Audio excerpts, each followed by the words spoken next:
काय सांगाल या ठिकाणी तीव्र भावना व्यक्त होत. निश्चितच 6 वर्षाच्या मुलीवर पण इतका अत्याचार होतो. आपल्या भारतात परळीमध्ये कुणीही मुलगी सुरक्षित नाहीये. वारंवार वारंवार वारंवार 3 वर्षाच्या बालिकेपासून अन्याय होतोय. तर आम्ही कुठे सुरक्षित आहोत? ज्या देशामध्ये, भारतामध्ये मुलींना माता म्हणलं जातं, देवी म्हणलं जातं, तर त्या ठिकाणी तुम्ही देवीवर, मातेवर अन्याय अत्याचार करण्याची तुमची मानसिकता कशी होते? तर हे सगळं मला वाटतं वारंवार आपल्या इथे कठोर कारवाई न होणं, अशा आरोपींना कठोर शिक्षा न होणं. जर आपण बाहेरच्या देशामध्ये बघितलं तर असे गुन्हे करणाऱ्यांना भर चौकात पुरलं जातं, त्यांचं मुंडकं वरती ठेवून सगळ्यांना येणारं जाणाऱ्यांनी त्यांना दगड मारायची शिक्षा दुसऱ्या देशांमध्ये होते. तशी कठोर कारवाई, कठोर शिक्षा आपल्या इथे होत नाही. आज या 6 वर्षाच्या मुलीवर जो अन्याय झाला, अत्याचार झाला, माझी अशी शासनाला विनंती आहे की त्याला भर चौकात, ज्या रेल्वे स्थानकावर तिच्यावर अन्याय झाला, रेल्वे स्थानकावर त्या नराधमाला फाशी शिक्षा द्यावी. फाशी पण खूप छोटी आहे, त्याला जिवंत जायला जावं. जेव्हा त्याचा दाह सगळ्यांच्या डोळ्यांमध्ये पसेल तेव्हा त्या 6 वर्षाच्या मुलीला कुठेतरी न्याय मिळेल असं मला वाटतं. मॅडम काय सांगता येईल, सातत्याने रेल्वे परिसरामध्ये असे कृत्य घडत आहेत. गेल्या महिन्याभरापूर्वीच परराज्यातून आलेल्या महिलेवर सुद्धा अत्याचार करण्यात आला. इतर घटना वाढत आहेत. या ठिकाणी अनेकांनी असे आरोप केले की संध्याकाळी 6 वाजल्याच्या नंतर या ठिकाणी नशेडे पोरं जमल्या जातात. कुठल्याही प्रकारचं सुलोचना आसन, व्हाईटनर असतील किंवा इतर प्रकारचे नशा करतायत.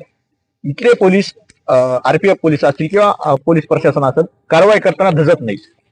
बरोबर आहे, कारण आपल्या शासनची व्यवस्था आहे त्याचं जे योग्य प्रकारे अवलंबन त्याला काय म्हणता येईल आपल्याला, ते इम्प्लिमेंट कुठेतरी होत नाही. जे काही कायदे आहेत, सुव्यवस्था आहे, नियम आहेत, ते तेवढ्या प्रकारे राबवले जात नाही. जे काही पोलीस प्रशासन आहे, आपली ड्युटी खरंच जसं मॅडमनी मगाशी म्हटलं की ते फक्त पगार घेण्यासाठी येत आहेत असं इथे कुठेतरी वाटलं जातं. त्यांचे जे काम आहेत, प्रत्येकानं आपलं काम चोखपणे करावं. हे चोखपणे काम न केल्यामुळे अशा वारंवार घटना घडतात. आणि नशा हे तर खरंच चुकीचे आहेत, पण नशा जरी असला तरी माणसाच्या मनात ज्या इच्छा आहेत त्याच कुठेतरी नशा केल्यानंतर पण सुप्त रूपात बाहेर येत असतात. तर फक्त व्यसन करणं तर चुकीचं आहेच, पण व्यसनाधीन माणसानं हे केलं तर ह्याला सगळं व्यसनाधीनवर आपण दोष नाही ठेवू शकत.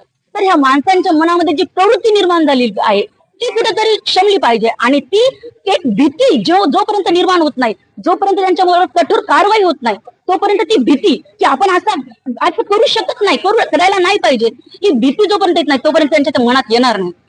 आरोपी किंवा साक्षीदार असे काही तपासायचे नाही. आरोपी निष्पन्न आहे. घटना घडलेली आहे. सर्व काही असताना अख्खं परळीकर तुम्हाला सांगताय पोलिसांना की फास्ट ट्रॅक कोर्टात केस चालवून आरोपीला फाशी द्या. बरोबर आहे. मग का तत्परता दाखवली? तर याला मी शासन व्यवस्थेचा दिलेपणा, एक अंध शासन होत आहे. आधी असं म्हणलं जातं की राजा अंध आहे किंवा आपली शासन व्यवस्था अंधी आहे. तर मला वाटते ती शासन व्यवस्था फक्त अंधीच नाही राहिली, ती मुकी आणि बहिरी पण झालीये. त्याच्यामुळे त्या शासन व्यवस्थेला काहीही दिसत नाहीये. तर मला तरी वाटते कुठेतरी एक पुष्यमित्र उपाध्यायांनी कविता लिहिली होती, सुनो द्रौपदी शस्त्र उठा लो अब गोविंद ना आएंगे, कल तक केवल अंधा राजा आज गूंगा बहरा भी है, ओट सिल दे जनता के कानों पे पहरा भी है, तुम्ही बताओ अश्रु तुम्हारे किसको क्या बतलाएंगे, सुनो द्रौपदी शस्त्र उठा लो अब गोविंद ना आएंगे. तर आता आम्हाला सर्व महिलांना स्वतः शस्त्र हातात घ्यायला लागेल, तेव्हा कुठेतरी ह्या घटना बंद होतील.